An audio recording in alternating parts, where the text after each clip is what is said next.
Yo minasan, kembali lagi nih di Nocturnal Ime.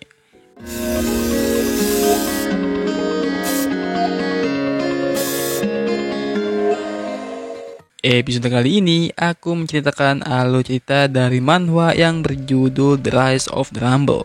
Oh iya, udah 3 minggu atau lebih dan gak upload nih karena banyak kesibukan di luar coy. Jadi gomen banget nih mah.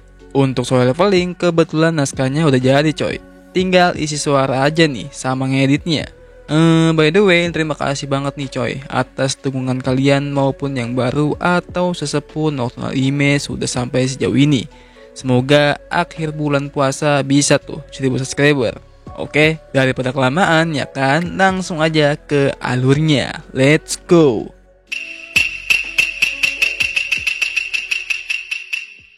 Di awal cerita, kita dikasih tahu nih soal insiden 8 tahun lalu saat para monster dan outbreak atau bencana besar melanda kota es di Cina. Kemudian, seorang hero bernama Zuoi ditangkap setelah ketahuan meninggalkan kota tersebut selama outbreak terjadi. Dan ia pun dijatuhi hukuman 10 tahun meski ia telah bekerjasama dengan negara.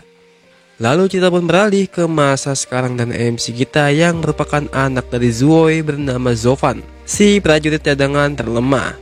Ia pun menemui bapaknya di sel untuk membicarakan apa yang terjadi sebenarnya saat insiden saat itu.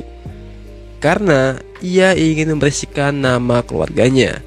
Namun si bapak menolak membahasnya dan menyuruh Zovan untuk pergi mengganti identitas dan melupakan si bapak agar mendapatkan kehidupan yang layak. Mendengar hal itu, Zovan pun kesal coy dan pergi meninggalkannya. Namun saat keluar, ia pun ditembak harga kunjungan oleh polisi sana yang membuat lama-lama rungkat karena bapaknya pengkhianat negara. Dengan harga segitu, Zovan pun memikirkan untuk kedepannya sampai ia pun kepikiran untuk menjual kalung batu meteorit pemberian ibunya. Lalu Zovan pun pergi ke guild dan bertemu dengan Paman Gao untuk meminta misi rank E. Paman Gao pun saat itu memberi warning kepada Zovan untuk misinya yang menurutnya sulit untuk dirinya. Dan setelah melihat price dari misi itu, Zovan pun pede dan prepare menuju titik kumpul. Setibanya di sana, Zovan pun bertemu dengan seorang ciwi pemimpin party bernama Yin Yu, si prajurit tingkat menengah dan kawan-kawan lainnya, yang diantaranya bernama Muzi dan Hanhu. Zovan pun salpok tuh dengan equipment yang mereka punya dan ia pun memperkenalkan dirinya yang bertugas sebagai pengintai. Namun sebelum pergi ke lokasi misi, Zovan pun menandatangani sebuah kontrak karena prajurit cadangan seperti dirinya seharusnya nggak boleh ikut misi rank E. Setelah itu mereka pun pergi ke kota X, tempatnya para monster rank E.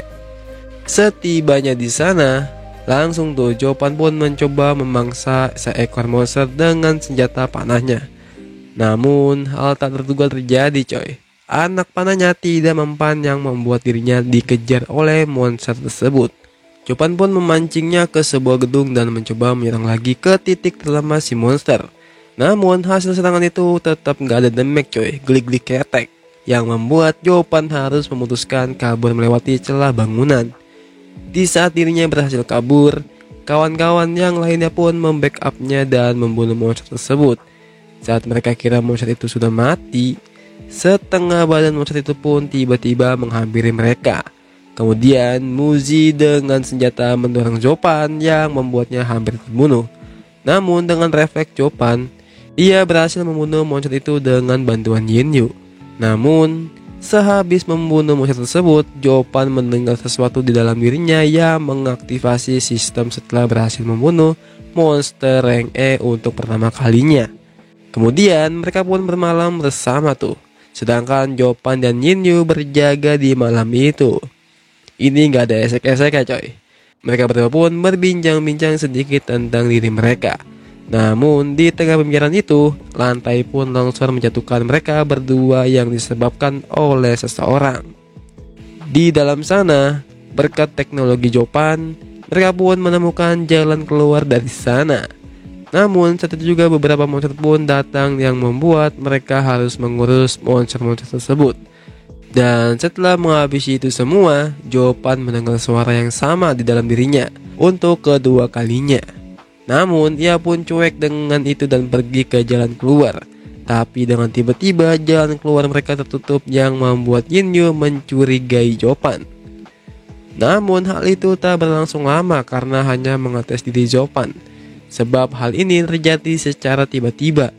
Kemudian, Jopan pun menggunakan scan wilayahnya dan menemukan jalan keluar yang lain. Langsung tuh mereka pun on the way ke sana. Namun saat baru saja berhasil keluar, mereka pun dihujani anak panah yang membuat Yinyu terpana dari timnya sendiri coy. Yinyu pun gak expect ternyata telah dihianati pamannya sendiri. Setelah mendengar alasan yang egois dari Hwanhu, ia pun meledakkan lokasi di mana Yinyu dan Jopan berada. Beruntung mereka pun kembali ke tempat sebelumnya dan selamat dari ledakan.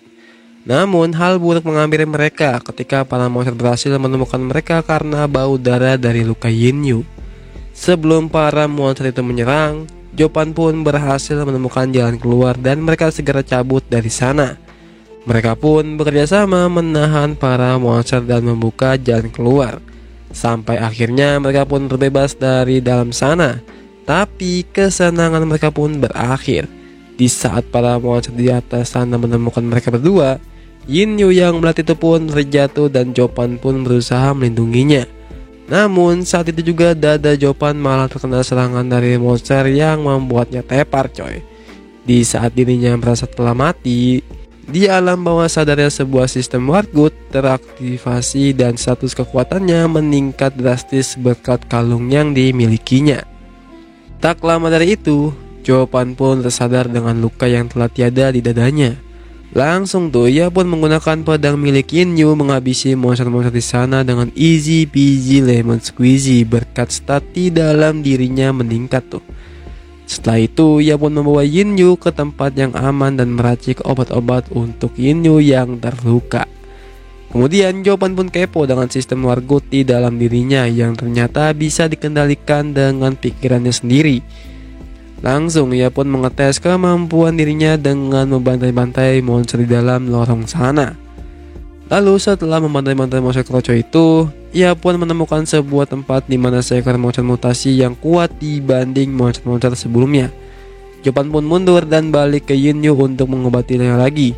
Dan tak lama dari itu, Yinyu pun terbangun dan mereka pun berbincang soal Jopan untuk memberitahu soal dirinya yang sebenarnya dan second monster mutasi yang harus mereka lawan agar bisa kembali.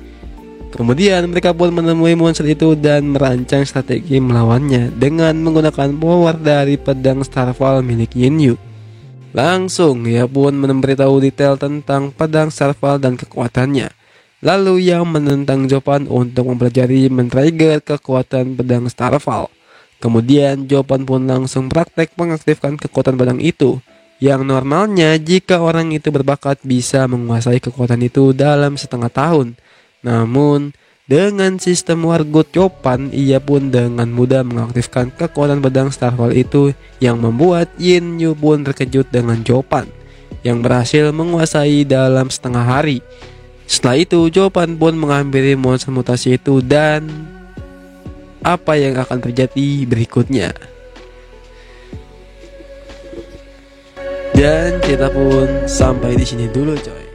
Oke, cukup sampai di sini dulu coy. Dan karena manhwa ini ada lanjutannya, kalian tunggu aja. Soalnya aku juga lagi ngebuat naskahnya juga. Kalian juga bisa tuh request manhwa atau komik anime untuk dibahas di lain waktu. Kalian komen aja. Jadi stay tune dan subscribe jika kalian suka. Johnny.